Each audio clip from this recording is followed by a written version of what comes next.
You can see it right now. Yes. Yeah, fine. Okay. So shall I start now?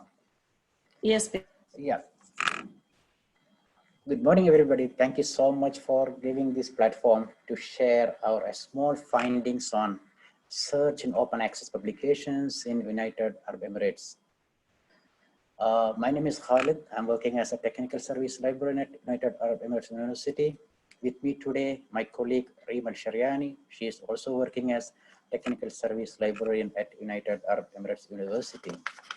So the topic for ILN symposium was, in this year, 2020, is open access publications. So we could not meet actually because of these diseases. Anyways, during the discussion, we have a thought that why can't we look what is happening in United Arab Emirates in response to open access publications. So we made a slight surface level study, like not very deep into that basic study. We used Scopus as our tool to conduct the study. So we have taken a data for last 5 years. I mean, from 2015 to 2019, we extract open access publications from 2015 to 2019. And we also excluded some other criteria. Some other, like we only included articles published in journals and conference proceedings. We excluded book chapters, editorials, this kind of steps. So we extracted approximately 5,900 documents from 2015 to 2019. Then we analyzed how this is progressing year by year.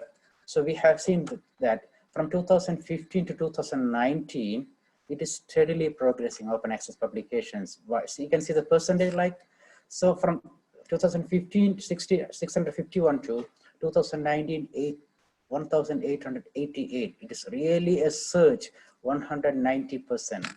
So it's a very good movement. Now we are only in the beginning of June. So far, 996 articles already cited in Scopus. So we are expecting this to be more than 2,500 at the end of 2020. So again, it's progressing. Further analysis we have done is in which area of subject field it is open access publications are taking place. We have seen that in almost all field of knowledge, there are open access publications, especially like research oriented subject like medicine, engineering, IT, biochemistry, etc. are contributing at large. For example, medicine is contributing 18.2% of open access publication. It's a very good sign. Then again, we analyzed like how the new authors or open access publication authors are affiliated with institutions. Again, we have seen that almost all major institutions in UAE are a part of this thing. You can see United Arab Emirates University, which I am working, is top of the list, followed by Khalifa University, NYU, Abu Dhabi, University of Sharjah, etc., etc. We cannot see all the institutions in the list because, even Tawam, American University of Sharjah, they are all in the list, but they're little behind.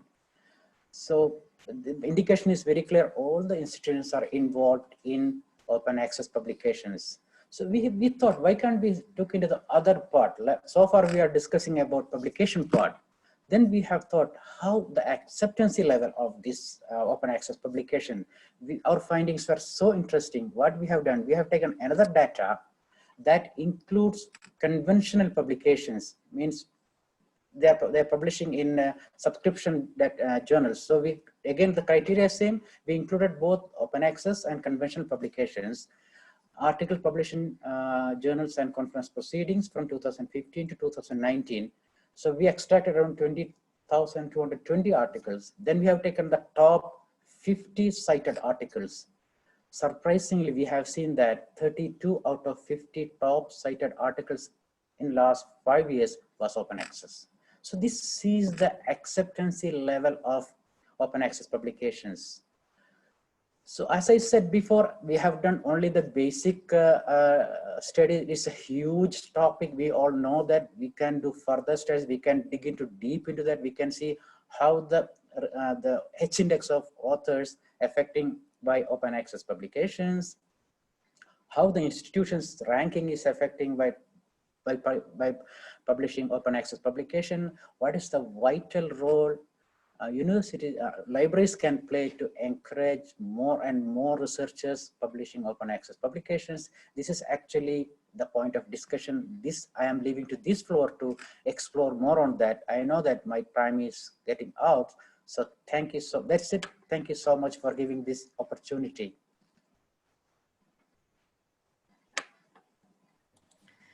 Thank you, Khaled. Accurate, even less than the time required. Thank you. Yeah, I think you had 10 seconds to spare, so that's that's great. Okay, so now I'm going to put you into breakout rooms and you can enjoy chit-chatting with each other, getting to know each other. Okay.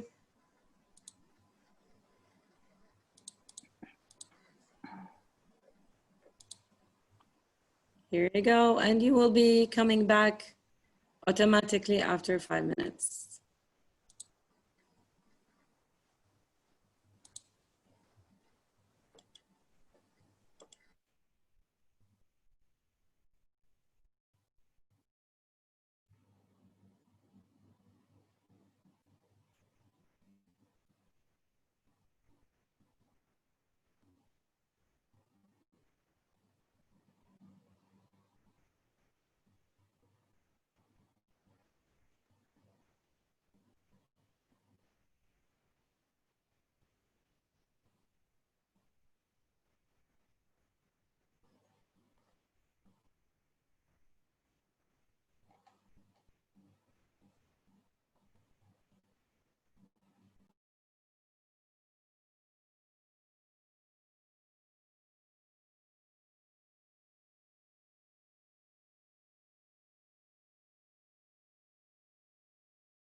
Please accept the invitation to join the room.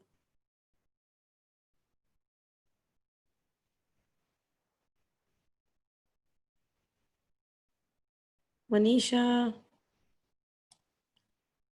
Lindsay, Jamila, Smitha, Joycey, please accept the invitation.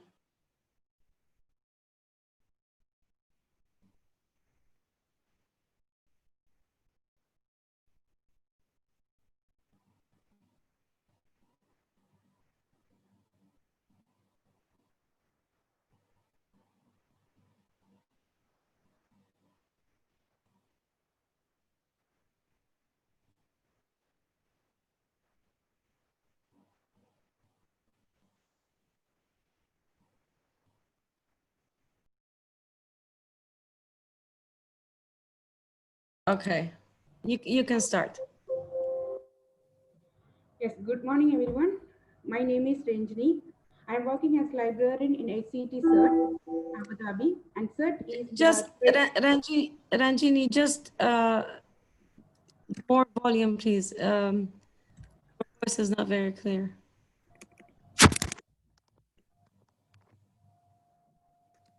Hello, Asma, now it is clear? A little bit better, yes. Okay, go ahead. Yeah, it's CERT is the training and corporate arm of HCT. And today I am going to present about the multi-skilled maker spaces, the innovative platforms of future smart libraries. Makerspace is my research topic, and I started my journey only.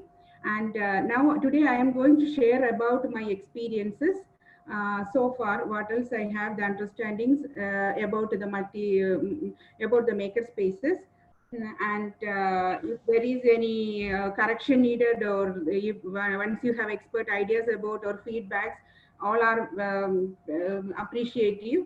And today I am starting the topic multi-skilled maker spaces.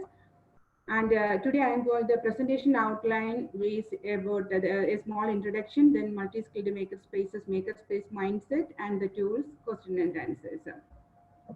And now An academic library is no longer a place for just reading, but also a place to work and more.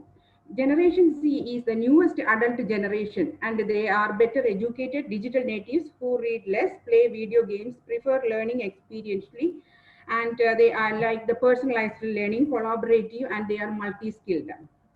So the library decision makers are forced to redesign the library spaces for meeting the needs and expectations of our new generation. Then the makerspace is a space where the students can gather, create, invent, tinker, explore, and discover using a variety of tools and materials. Makerspaces are redesigned learning spaces in a library or classroom, etc. And a sustainable innovation system developed to enhance the organizational learning. Makerspaces supports hands-on exploration and learning, which help to create critical thinking, reasoning, communication, collaboration, problem solving, innovation, self-direction, and resourcefulness. Makerspaces will be one of the best marketing tools for our future libraries. Makerspaces are transforming the library infrastructure and building a virtual lab environment embedding intelligent and innovative learning methods and providing 24 into 7 access to the libraries anytime from anywhere using the advanced education technology services. Artificial intelligence and ICT are the technological tools helping us for the educational transformations.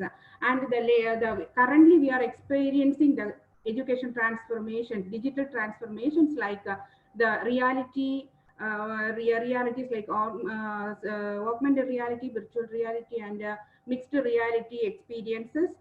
Personalized learning, redesigned the learning spaces, gamification, classroom setup devices, artificial intelligence powered learning technologies, and robotics and lifelong learning strategies. And the user-centric redesigned areas which we can make in our lab are the robotic lab. Robotic lab, the scholars lab. The scholars lab will be the innovative high-tech space for our research students and in the institution. Then the collaborative workstations. This is meant for the presentation preparation and the paper writing and all the activities which is the students need for the class works or something. They can collaborate in after the class hours and all. Innovative Learning Center.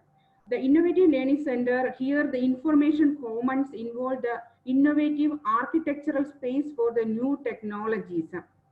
What else are the upcoming technologies also they can experience in this area?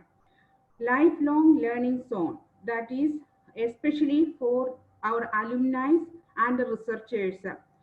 And the activity of the like ongoing like no normally the learning is a lifelong process, and so all the academic libraries are forced to give an infrastructure for a continued education for our researchers and alumni.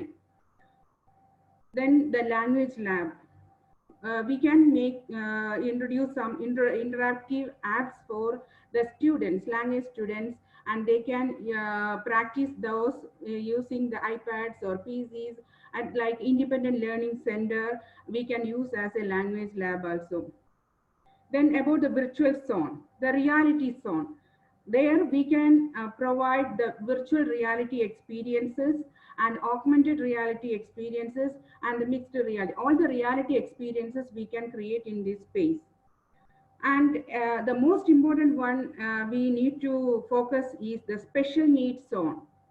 And we have to consider all those students, and we can just provide with assistive technologies, the Braille softwares, then Sara text reading systems, and computer aided reading systems, etc. for the special needs. Then the makerspace mindset. We have to understand that the makerspace is more than a space, but the mindset is very important while creating a makerspace. where we can and should taught the students. The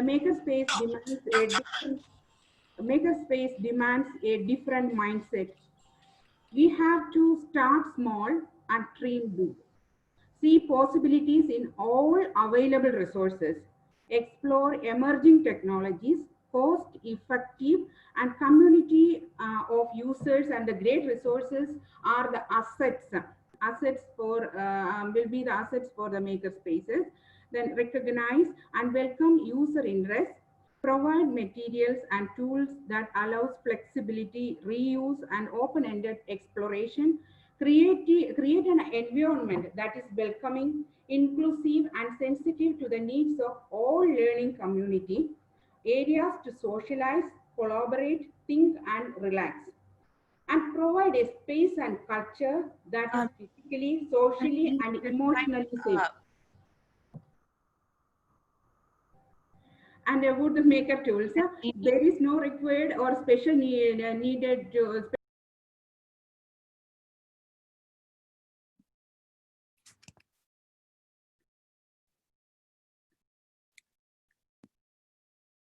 the maker spaces.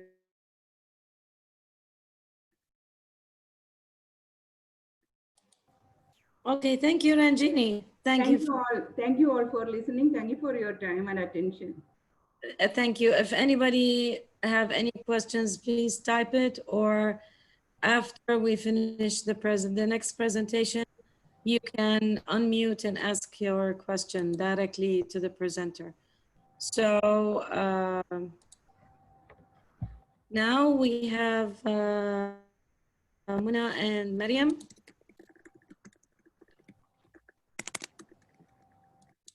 Are you ready? You want to share? I'm here. Okay.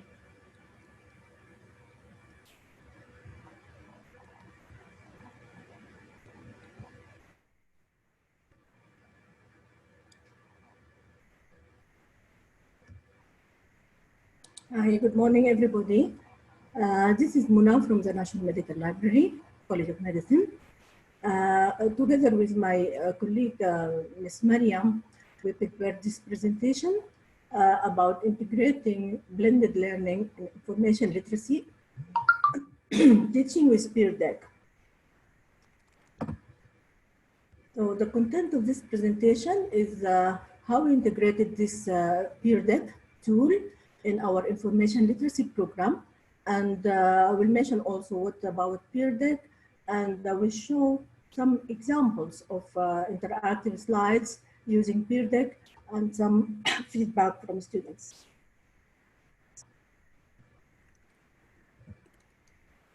So about information literacy course in our library, actually the medical library is providing an embedded course of information literacy for all the 6 years of medical students, plus the postgraduates. For year one students, we are integrating the course as part of the semester, and as it is assessed, the course is assessed by the end of the semester for the midterm exams. So peer deck actually also used with Kahoot as an element of the blended learning tools, which we have integrated in fall 2019 in the first semester. So about peer deck, actually peer deck is an ad tool in Google Slides. It is used and help the tutor to interact and create interactive presentation with the students. Also allows the instructor to see the students' engagement during the session and see the learning process and progress. Also, peer deck can be used remotely, especially at this time. We can use it using Google Meet and Zoom. So, how to apply the peer deck? You can use a new template. You can create a new template design, or you can upload your presentation in Google Slides. And then, as you can see in the screen here, you can share your screen with the students and provide them with a join code to access the presentation. Here I have some examples of how the interaction will be between the students and the instructor, what type of answers, how they can answer. So in the left side of the screen here, you can see they can drag dots. I have a question for the students. They can drag dots for the correct answer, or here they can write their answers. So by doing this, the instructor can evaluate the participation of the students and also can see the level and can understand the weakness where they cannot, where he can encourage them and he can add more explanation for the topic. Another example of interaction, also here students can answer. This is a multiple choice question. Also students can use this type of answer. If you can see here also in this slide, it is showing the number of students who participated here down. You can see the number of students here. We have 26 students out of 36 responses to the question. You can see that compared with not using, I think this is high number if you are not using a tool like this. So also you can see that we have 25 students got the correct answer out of, and one got the wrong answer. Also, this is type of evaluating how the engagement and interaction and how you can increase your visibility to the student level and responding and understanding your topic during this session. Here also, you can see students' feedback. They can send their feedback also using the tool, and then you can understand and see what is their feedback about the session or in general. You can see this is a screenshot from students' feedback during one of our sessions. By the end of the course, we we send a survey to the students to know whether they like this tool or not. Then we came out with a very high percentage, 90%, indicating that positive percentage from time. yes. So wrap it up quick. Yes, we are done actually. And this is our conclusion that 90% of students got positive response. And then also the peer deck allows the student to interact and engage. Also peer deck allows the instructor to see the weakness and receive the feedbacks for upgrading the level of teaching or responding to the students. Thank you. Thank you, Mona. This is That's very it. interesting, actually. We need to hear more about this. Thank you also. Now we're going to go back into another breakout room session. Okay, so now feel free if you have any question, please. Our moderators, any questions in the chat box? We have two questions so far. The first one from Teen, addressed to Khalid. Have you thought of doing a follow-up, potentially qualitative study to understand motivations of researchers to publish open access publishing, institutional support they receive, how it is funded, and etc.? Definitely, we have Muhammad Wafas is expert in open access, and definitely all are interested. Mary, Sheena, we all can do a collaborative work in the future to see how we can force institutions to fund to publish open access and what can we do more as a librarians in this field. Yeah, definitely we can do that. That's what we are looking forward. We are just put an introduction. We need to do more on this in this course actually. Thank you, Khalid. And last one from Muhammad. Yeah, maybe you can raise it, Muhammad. As you Hello. have, yeah, go ahead, Muhammad.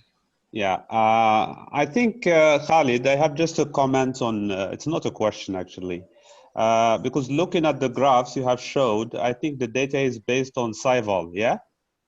Scopus and SciVal, yeah. Yeah, the only thing that when we look at SciVal that comes out is that SciVal is reporting only data on gold open access, yeah? Oh, all right, okay. Yeah, so actually, when I report such kind of data, I would report it with reservations or say, for example, that there are limitations to the study because gold open access is only part of the open access landscape. You know, what you get through the green open access is much greater. So I expect that data you have collected would have to be supplemented with data from, for example, anti-wall. If you have used Right. the DOI tool, which is called anti-wall, and other tools like Copernio and such, to supplement that data, because these tools can capture also the green open access options of this journal or the journal articles. And this is one of my studies is doing, I'm doing in one of my studies now. I'm doing a similar study, but it's gonna be an in-depth study of open access in the UAE, yeah? From 2009 to 2018. And 2018 because that's the last complete data set that most of these databases provide. 2019 and 2020, this data is still being built up. It's not complete yet, yeah? Right, yeah. So, so basically, the modification of my study is going to do also some manual data collection, yeah, as well as using these open access discovery tools to see how many articles are out there, either through green open access or gold open access. And along with that, we will study what is the motives, what is the disciplines that benefit more. And one more important thing for me is to study how collaboration correlates with openness. Because we know that most of the universities in Europe now are paying for open access, yeah?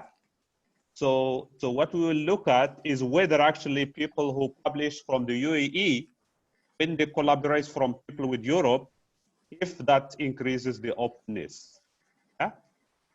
And things like that. Of course, I cannot go through the study design in a comment, but I just wanted to note that, yeah.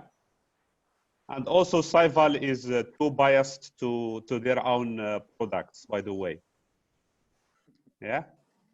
And hopefully, I hope that one day somebody also will collaborate with me or between you guys to analyze the local publications, yeah? Because when we study open access, we look only at the international journals and those listed in Scopus and Web of Science. But we usually ignore the local journals and local publications, and most of them are open access. And that actually would modify most of the reported data about open access in the UAE. Yeah, thank you. Thank you, Muhammad. We still have one more question or two. Next one from Mary. Question for Muna. Is Pear Deck a free software or do we have to subscribe? What facilities can you use for free? Any limit to class size?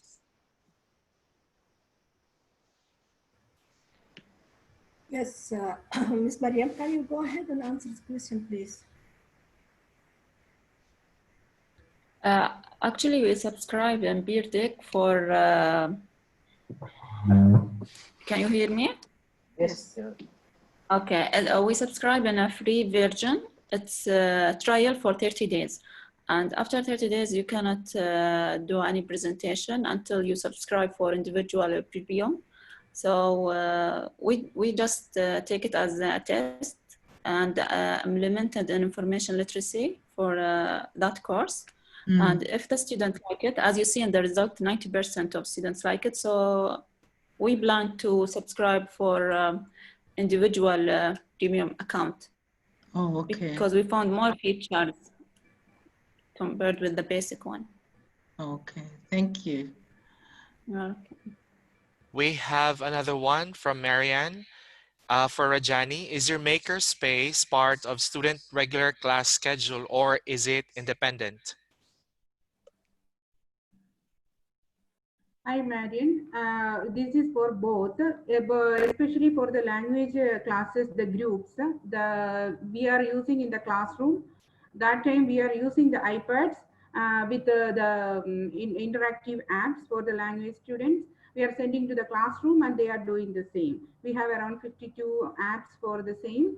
And in the library also independent learning center is there. So there also they are doing the language sessions, and the other sections depends on the functionalities they are doing both in classroom and library. Thank you. Thanks. And finally, it's not a question, but it's from Homai. Would you like to address it, Homai? I was wondering if we could arrange, this is just a suggestion, we could arrange a roundtable on library reopening. We've been asked to write down a policy on library opening plans. I have divided it into stages, but it is completely uncertain and unsure. And to be honest, I have been facing blocks and obstacles such as circulation, such as space, staffing, or how to manage course reserves. So there are issues I'm facing and I don't know how to come up with solutions at the moment. It's all assumptions, and I thought it's something common among us and it will come sooner or later and we have to be prepared for it. Can I say something? Just alert everyone. Yes. ALA, the International Roundtable, is organizing sessions for free webinars about reopening library post-COVID-19. I think they're starting us from tomorrow. So I think maybe I can share the email. Could you share the link or email? Thank you. Yes, I'll do that. I'll send it through our through ILA. I'll actually send it to Tina, and Tina can share. Okay? Thank you, Mary. But my Yes. other concern is that we are in UAE and we abide by UAE law. So it's not only we are American university, but we are also in UAE. So no, I do understand. Yeah. What I wanted is to gather ideas, to know what others are doing, and see what is applicable here, rather than reinventing the wheel. Perfect. Yes. Yeah. Thank you. You're welcome. Thank you, Mary. Good suggestion. Yeah, I registered to attend these sessions. There are many sessions about the reopening, the online webinars about the same topic. Yeah, they also have recordings later, so. Exactly, but the problem is it's a little bit hard to have another session this month because we have, it's a condensed summer course and very short, and we have a lot of teaching and a lot of things to do. So I think we need to take a break in June and then we might do it later on in July or August. Yeah, And Tina can also share her thoughts. Yeah, I think that we can still arrange something though, even if it's not the whole group, those that are concerned with it. I think it is something that we need to address and at least discuss and provide a space to discuss, because it's something that the majority of us will have to deal with probably sooner rather than later.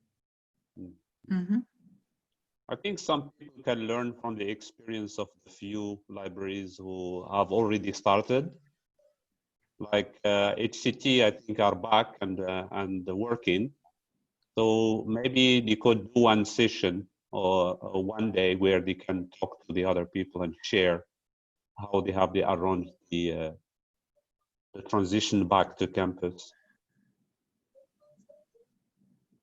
Yeah, Yeah. it's actually we also did a policy and guidelines, general guidelines, because we're supposed to go back soon. But when I have no idea, but not full capacity, up 30% requirement, and not the students are allowed. So we have based on the full institution guidelines and policy, we're the library upon this. So. We have some general guidelines, and according to each, of course, institution has its own location. It depends on the size, the collection, the other rules and regulations they have. They all would be doing their own policies accordingly.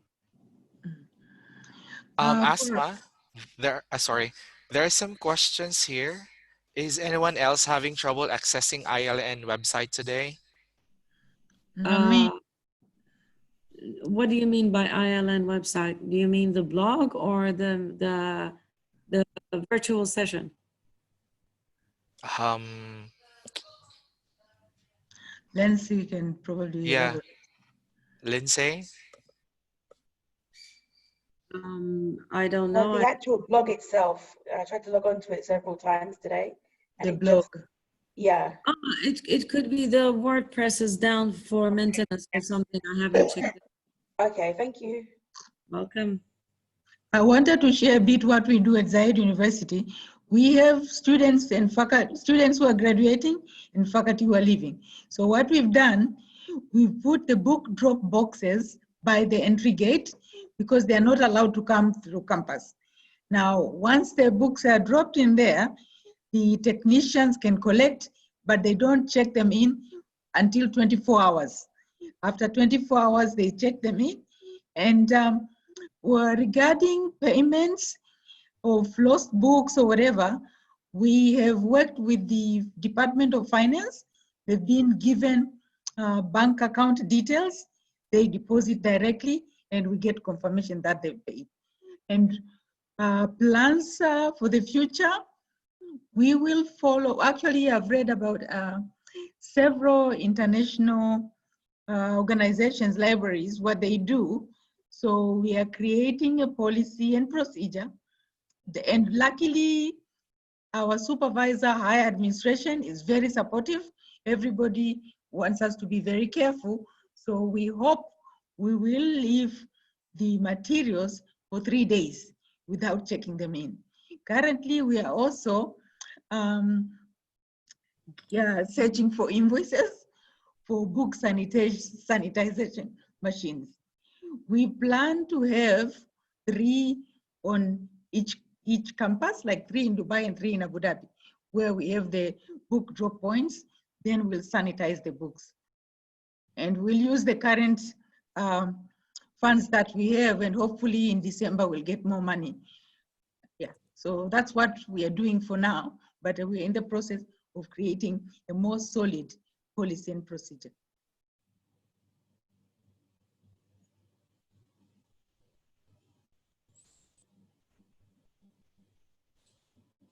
Any more questions, Virgil? So far, no more.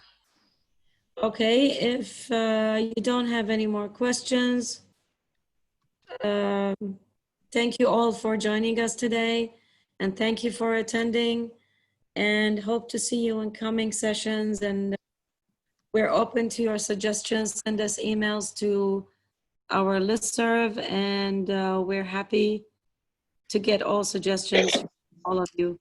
And we will be announcing anything if we're going to have another one soon.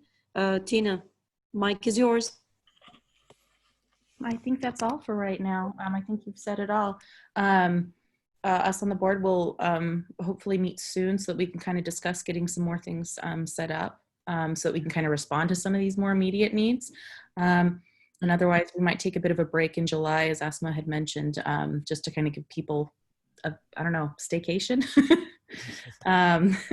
But otherwise, please feel free, as Asma had said, to, use our listserv, connect with each other. Something we've certainly learned, I think, throughout all of this is that a lot of us have a lot of obviously shared interests, shared needs, as well in what we're all doing right now. So, I think this is a good time for all of us to collaborate. Yeah, so reach out when you have questions or, want to meet up with other librarians, because we could also start doing social hours. Okay. Yeah, And, and congratulations to all of our new board members, including Asma, who will be the vice chair this next year. Ooh, Mabruk. Yeah. Thank you. Thank you. Thanks for Tina, who is the chair. Or will be August. Oh, come on. It's okay. And thanks for people who started this nice group into sharing information, really. Yeah. We have one of them here, Mary, Dr. Mary. Thanks for the creators of this group. We really are getting a lot of sharing knowledge and information, and that it's so useful to everyone, I guess. And those online sessions are really, I mean, it's nice to see you in person, all in person, and get together. But for now, I think this technology is doing a good job for us, keeping us together and sharing knowledge immediately when something comes up.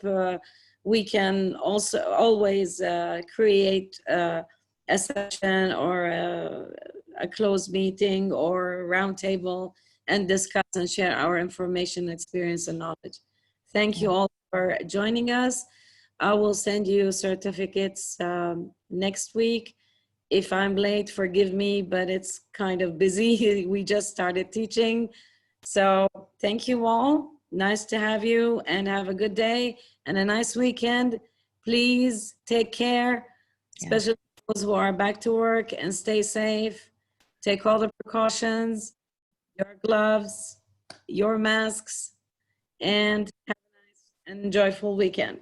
Thank you all. Thank you. Hi, everyone. See you again soon. Bye. See you all.